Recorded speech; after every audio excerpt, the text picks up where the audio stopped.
Hello, good morning, Miss Kiki and friends. Today we are from Group 3. We'll explain you about one minimalist house. So after discuss, our group has chose minimalist fluorescent house. So what is minimalist fluorescent house? Before we start to discuss, let me introduce our group first. First we have Gisela, Fibryna, Tuju, Nikolas Simanjuntak, Fara, Lintang, Pramaesti, Zenas, Sharky, and the last one is me, Radot, Oswald, Oktavianus. So what do we have to know about minimalist fluid resistant house? First, house that is designed to be simple in shape. Minimalist fluid resistant house made with a minimalist design but still has a maximum function. Second, able to withstand flooding. Of course, according to the name of this building,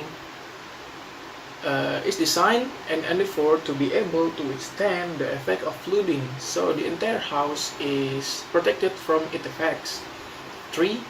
Have a strong structure which has a strong building foundation framework.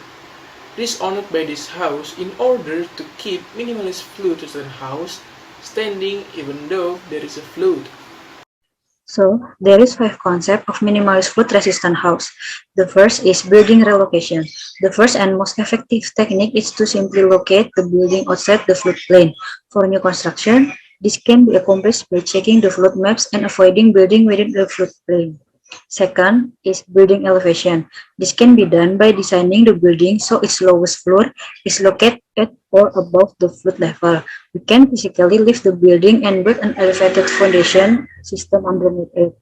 Third is dry flood proofing. Dry flood proofing technique essentially make the building watertight by adding sealants to the walls, shields the openings, and secondary drainage and pumps to remove the water that seeps inside the buildings. Fourth is wet floodproofing. Wet floodproofing techniques allow the water to enter structure but use flood damage resistant materials, hydrostatic opening, and protection of key equipment and contents to limit the damage. And the last one is permanent barriers.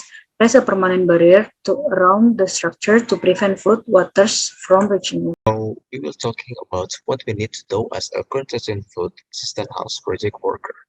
For the first, able to cultivate it yourself and always think about what have to do in the work area. Self-regulation is the main key in all things, one of which is build the minimalist food resistant house. For the secondly, follow safety scenes and procedure. This is very important so that all unwanted things happen and as a reminder for things not to do. For the thirdly, let's use SOP or standard operational procedure. A standard must be adhered to keep the entire system in the development running well. All right, so for the first element itself is management commitment and involvement.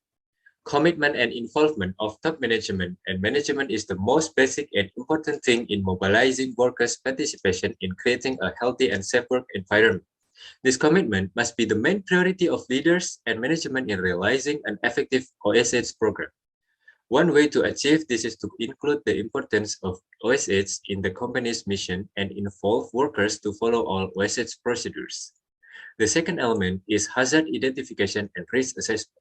This program contains the process of recognizing hazards in the job, making identification of hazards and the values of the risk, and then controlling the identified hazard risks.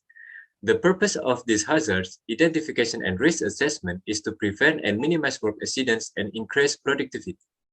Identified workplace hazards should be evaluated for their personal effects to determine their control priorities. In prioritizing, you can use a risk rating system. The third element is OSH policies and regulations must be in writing. In this case, management should be responsible for establishing clear OSH policies and regulation for its employees. To create a safety culture, the responsibilities of workers must be made clear and writing. These OSH policies and regulations are very important to minimize error related to work related to OSH. The fourth element itself is worker training. KT training is a very important program in preventing work accidents. Competencies and understanding of qualified OSH workers can indirectly improve OSH culture and behavior, which will ultimately minimize work accidents. Its new workers must receive adequate training before carrying out the duties according to the responsibilities assigned. Training was also carried out for old workers as refresher. The training provided must include knowledge and skills according to the type of work in order to improve basic competencies and OSH competencies. The fifth element is work accidents, or incident reporting and investigation. The purpose of reporting and investigation of work accidents is, firstly, to get the correct accidents chronology and determine the root cause of work accidents, not to determine who is at fault. The second is to prevent similar work accidents in the future. The third thing is to set recommendation for corrective action. The last element, which sixth element, is evaluate the K3 program every year. Every program that is implemented must be monitored and measured to find out the strengths and weaknesses of the K3 program made by management. By evaluating the K3 program, management can also make improvements to elements that are deemed less than optimal or create new elements to minimize work injuries and incidents. Thank you. Minimalist food resident house located in the lowlands. So, the first, an endeavor to be able to withstand the consequence of flooding. This building is unique because with its two-simple shape, it has extraordinary function. This building is able to avoid flooding that enters the space in this house. And thus, workers are selected not to have work accident.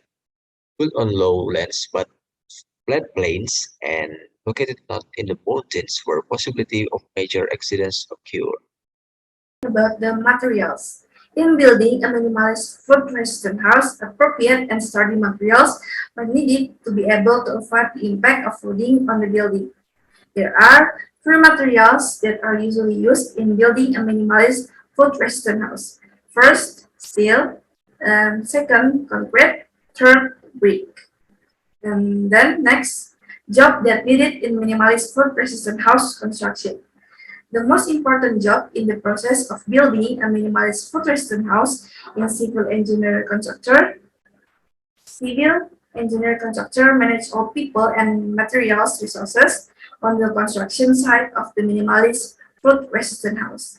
Civil engineer constructor is the person who directs all the tasks that must be done in building minimalist food-resistant house. Assess the situation in the field. If there is a system that is not running as it should, the civil engineer constructor is the one who evaluates implementing built materials, concrete structures, wooden structures, project management, soil mechanics, and others. A civil engineer constructor, of course, learns various materials about a building that can stand, and automatically they will understand more fully about what a minimalist food-resistant house should be built like. There is an explanation video about the minimalist food-resistant house. You can't see it most of the time. So when the flood comes, the house has buoyancy underneath it, and when the flood comes, the house will actually just float on top of the water and go up as high as it needs to go while the flood is there, and then go straight back down to its original position, because besides the buoyancy, it also has a vertical guidance system. So they can't go anywhere except straight up and down. That's our explanation about one of the minimalist houses. Hopefully it can provide more knowledge for all of us. Sorry if there are mistakes, and thank you.